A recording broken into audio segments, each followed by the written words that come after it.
सभी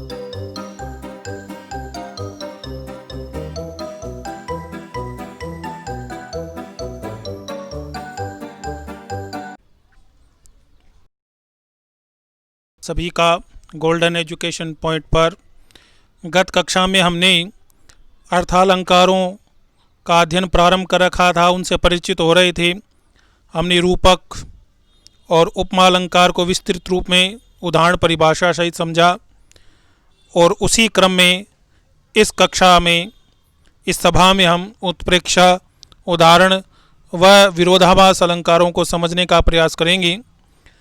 तो आपसे आग्रह है कि आप अपने चैनल को लाइक, सब्सक्राइब व शेयर अवश्य करें तथा बेल आइकन पर भी क्लिक करें ताकि आने वाली सभी कक्षाओं, क्लासेस का आपको लाभ मिल सके। तो चलिए प्रारंभ करते हैं उत्प्रेक्षा, उदाहरण व विस्तृत रूप में विरोधाभास अलंकारों का अध्ययन अध्यापन।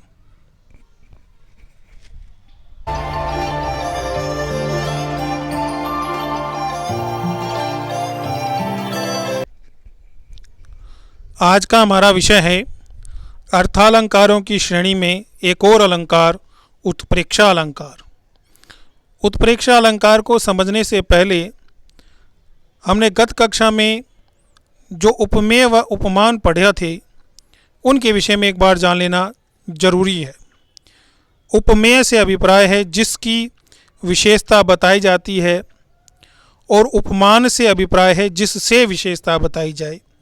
ये बात हमने पिछली कक्षा में अध्ययन की थी कि उपमेय वह होता है जो सामान्य पदार्थ होता है जिसके संदर्भ में या जिसकी विशेषता को प्रकट किया जाता है, और उपमान वह होता है जिससे उपमेय की विशेषता बताई जाए।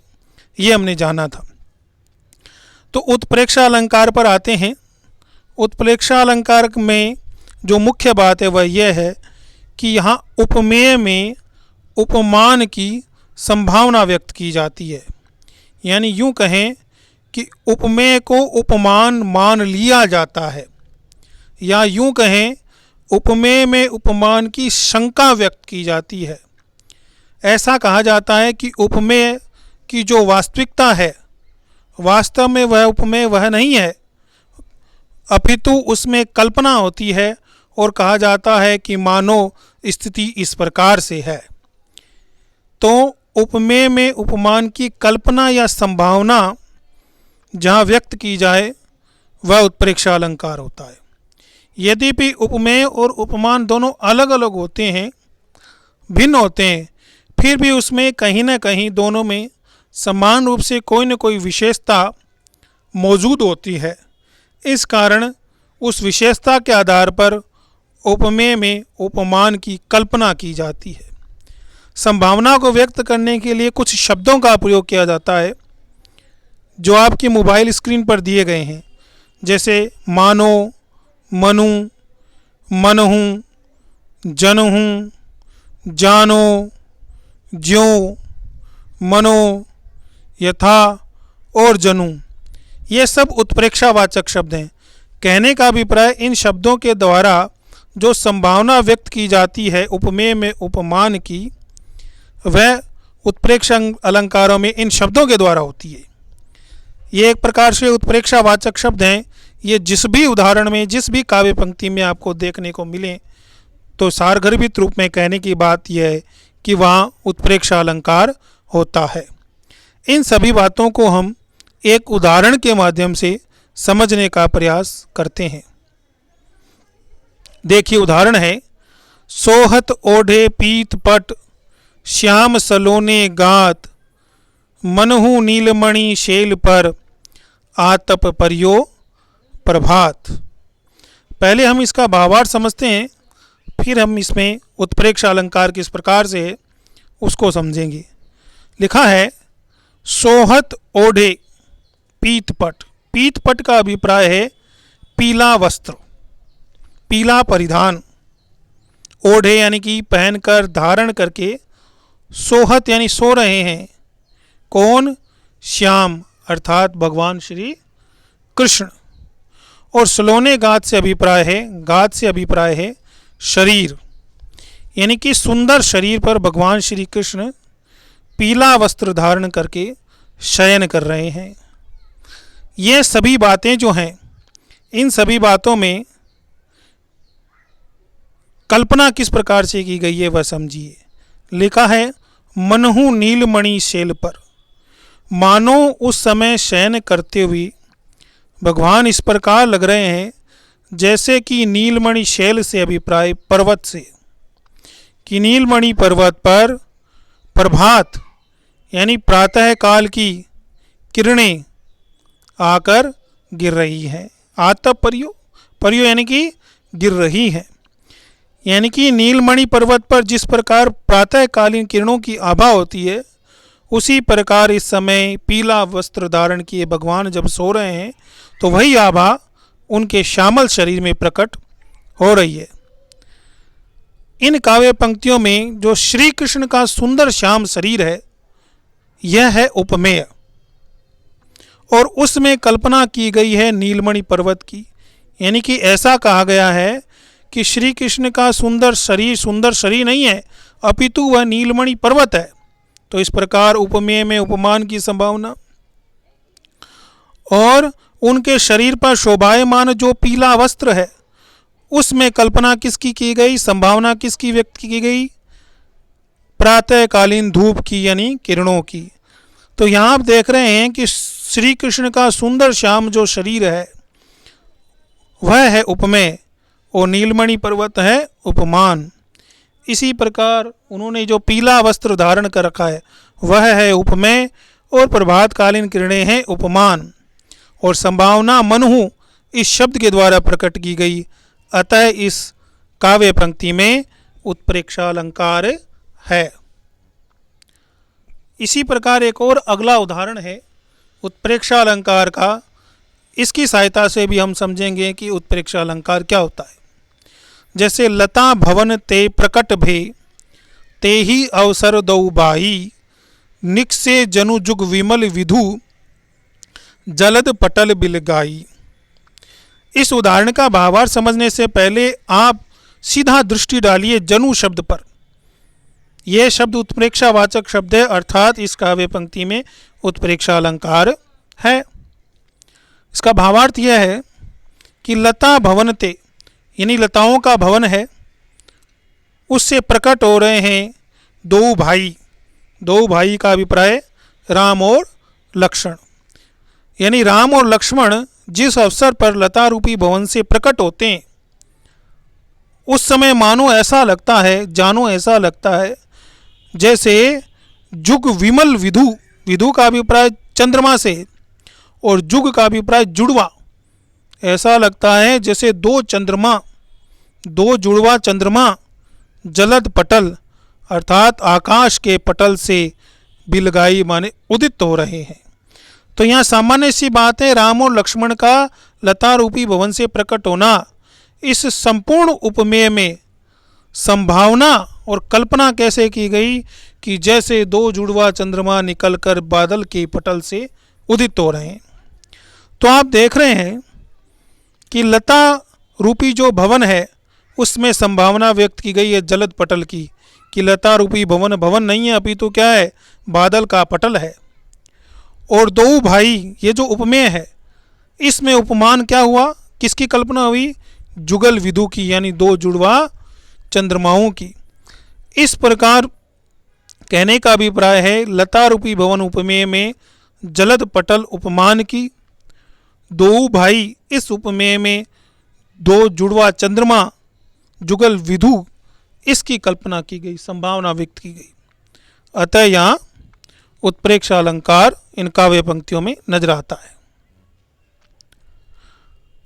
अगला अर्थालंकार की श्रेणी में अलंकार है उदाहरण अलंकार। इसे दृष्टांत अलंकार भी कहते हैं। उदाहरण अलंकार जैसा कि इसके नाम से ही परिभाषित होता है कि जहाँ किसी एक सामान्य बात को कहने के लिए, उसको समझाने के लिए उदाहरण देकर उसका भावार्थ स्पष्ट किया जाए, उस बात की महत्ता को स्पष्ट की जाए। यानी जहाँ एक बात कहकर और उसके उदाहरण के समान दूसरी बात कहकर दोनों बातों को सिद्ध किया जाए, वहाँ उदाहरण अलंकार होता है। यहाँ कुछ उपमावाचक शब्द जैसे जैसे, ज्यों, मिस आदि शब्दों का प्रयोग उदाहरण अलंकार में किया जाता है। कहने का अभिप्राय, एक बात को स्पष्ट करने के लिए उदाहरण के रूप में दूसरी बात जिस अलंकार में कही जाती है वहाँ उदाहरण अलंकार होता है। जैसे हम समझते हैं इस उदाहरण के माध्यम से सभी बातें, जो पावे अति उच्च पद ताको पतन निधान, जो तपी तपी मध्यान लो असत होत है भान।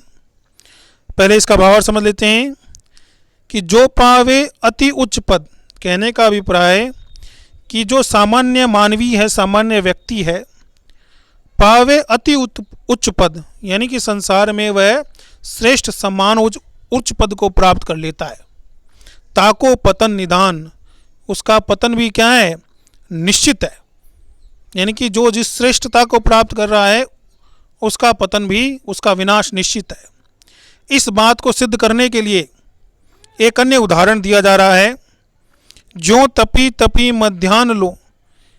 तपी तपी से अभिप्राय तपकर, सूर्य मध्यान लो यानी सूर्य जो है मध्यान्ह में पूर्णतः तपता है, ऊष्मा देता है। असत होत, और सायंकाल होते होते वह भी क्या है, असत यानी कि अस्त हो जाता है। भान से अभिप्राय सूर्य से। कहने का अभिप्राय, मध्याह्न काल में भगवान सूर्य अभावान होते हैं, प्रकाशमान होते हैं, लेकिन सायं काल में वे भी अस्त हो जाते हैं। तो उच्च पद प्राप्त करके पतन हो जाना, उसी प्रकार मध्याह्न में सूर्य का तपकर अस्त हो जाना, यह उदाहरण जो है वो ऊपर वाली पंक्ति में आए हुए कथन को सही सत्य सिद्ध करता है। इस प्रकार यहाँ सूर्य का उदाहरण देकर अलंकार सिद्ध है। यानी कि कहने का अभिप्राय, इन पंक्तियों में उच्च पद पर पहुंचकर नीचे आने के सामान्य कथन को सिद्ध करने के लिए सूर्य के मध्याह्न में तपने तथा सायंकाल में अस्त होने की बात कही गई है। इसी प्रकार एक अन्य उदाहरण है उदाहरण अलंकार के लिए, सबई सहायक सबल के कोई न निबल सहाय, पवन जगावत आग ज्यों दीप ही देत बुझाए। इस पंक्ति का अभिप्राय यह है कि सभी सहायक सबल के, यानी सबल जो व्यक्ति होता है, जो समर्थ व्यक्ति होता है, उसकी सब सहायता करते हैं। कोई निबल न सहाय, और निर्बल की संसार में कोई भी सहायता नहीं करता। जो असमर्थ व्यक्ति है उसकी सहायता कोई नहीं करता। इस कथन की पुष्टि के लिए, इस कथन को सिद्ध करने के लिए उदाहरण अलंकार के माध्यम से एक उदाहरण दिया गया कि जैसे पवन जगावत आग ज्यों, जैसे अग्नि क्या करती है, अग्नि को प्रज्वलित करने के लिए पवन अपना कार्य करती है। यानी कि पवन के माध्यम से अग्नि प्रज्वलित होती है। दीप ही देत बुझाए, और वही पवन सूक्ष्म दीप को क्या करती है, दीपक को बुझा देती है। कहने का अभिप्राय, पवन अग्नि को तो प्रज्वलित करती है क्योंकि अग्नि समर्थ है, उसी प्रकार जो निर्बल दीपक है उसको वही वायु बुझा देती है। तो इस प्रकार सबल और निर्बल के लिए, सबल के लिए अग्नि का उदाहरण देकर और निर्बल के लिए दीपक का उदाहरण देकर बात को सिद्ध किया गया। अतः यहाँ उदाहरण अलंकार है। अगला अलंकार है विरोधाभास। जैसा कि इसके नाम से ही परिभाषित हो रहा है, विरोध का आभास। यानी कि कहने का अभिप्राय यह है कि जहाँ पर विरोध न होने पर भी हमें क्या हो, विरोध की स्थिति अनुभव हो, यानी विरोध प्रतीत हो। कहने का अभिप्राय, जब हम काव्य पंक्ति को पढ़ें, अध्ययन करें, तब हमें लगे कि वहाँ एक विषय दूसरे विषय का विरोध कर रहा है, परंतु जैसे ही हम उस काव्य पंक्ति के भावार्थ को जानें, उसका शब्दार्थ देखें, तो वहाँ फिर विरोध शांत हो जाता है, यानी विरोध नहीं रहता। कहने का अभिप्राय, काव्य पंक्ति को पढ़ने पर दो विषयों के मध्य विरोध स्पष्ट होता है, किंतु जब हम उसके अर्थ को समझ लेते हैं, अर्थ को जान लेते हैं, तो वहाँ विरोध शांत हो जाता है, विरोध नहीं रहता, केवल वहाँ विरोध का आभास होता है, वास्तव में वहाँ विरोध की स्थिति नहीं होती है। इन सभी बातों को समझते हैं एक उदाहरण के माध्यम से। उदाहरण है, या अनुरागी चित्त की गति समुझे नहीं कोय, ज्यों ज्यों बूढ़े श्याम रंग त्यों त्यों उज्ज्वल होए। सबसे पहले इस पंक्ति के अभिप्राय को हम समझते हैं। या अनुरागी चित्त की गति, चित्त से अभिप्राय है मन, और अनुरागी से अभिप्राय है प्रेममय, यानी प्रेम के अंदर डूबा हुआ जो मन है। गति समुझे नहीं कोई, उसकी गति माने परिस्थिति, स्थिति को कोई समझ नहीं सकता, यानी कि प्रेम में डूबे हुए मन की स्थिति को कोई समझ नहीं सकता। कैसे भी, ज्यों ज्यों बूढ़े श्याम रंग, जैसे जैसे ये मन श्याम रंग में डूबता है, यानी कि श्याम रंग से अभिप्राय क्या है, काले रंग में डूबता है, त्यों त्यों उज्ज्वल होए, वैसे वैसे ये सफ़ेद हो जाता है। यानी जैसे जैसे ये मन काले रंग में डूबता है, वैसे वैसे ये सफ़ेद हो जाता है। तो यहाँ स्थिति विरोधजनक है। कैसे कि काले रंग में कोई विषय डूबकर सफ़ेद कैसे हो सकता है भाई, काले रंग में डूबेगा तो काला ही होगा। यानी मन की स्थिति इस प्रकार से है कि काले रंग में डूबकर भी सफ़ेद है। तो यहाँ देखिए, ये विरोधजनक बात है कि कोई भी विषय काले रंग में डूबकर सफ़ेद नहीं हो सकता। परंतु जब हम इस श्याम का दूसरा अर्थ लेंगे तो यहाँ विरोध शांत हो जाएगा। अब इस बात को हम अगर यूँ कहें कि इस प्रेम में चित्त की गति कोई नहीं समझ सकता, क्योंकि भाई जैसे जैसे ये श्याम के रंग में, तो यहाँ श्याम का अर्थ हम क्या लेंगे, भगवान श्री कृष्ण से। यानी कृष्ण की भक्ति में जैसे जैसे ये डूबता जाता है, वैसे वैसे ये उज्जवल अर्थात पवित्र हो जाता है। यानी श्री कृष्ण की भक्ति में लीन मन हमेशा पवित्र हो जाता है, उसमें सभी प्रकार के विकार शांत हो जाते हैं। तो आप देख रहे हैं, अर्थ करने पर सारा विरोध खत्म हो गया, किसी प्रकार का विरोध नहीं रहा। यानी यहाँ श्याम रंग में डूबने पर चित्त के उज्जवल होने की बात कहकर विरोध का कथन है, किंतु श्याम का रंग का अभिप्राय यहाँ श्री कृष्ण के प्रेम से लेने पर अर्थ होगा कि जैसे जैसे ईश्वर के अनुराग में, प्रेम में मन डूबता है, वैसे वैसे चित्त भी अधिक निर्मल होता है। तो यहाँ विरोध का केवल आभास है, वास्तव में विरोध नहीं है। अतः यहाँ विरोधाभास अलंकार है। आगे का अध्ययन हम अगली कक्षाओं में करेंगे। बहुत बहुत धन्यवाद व आभार।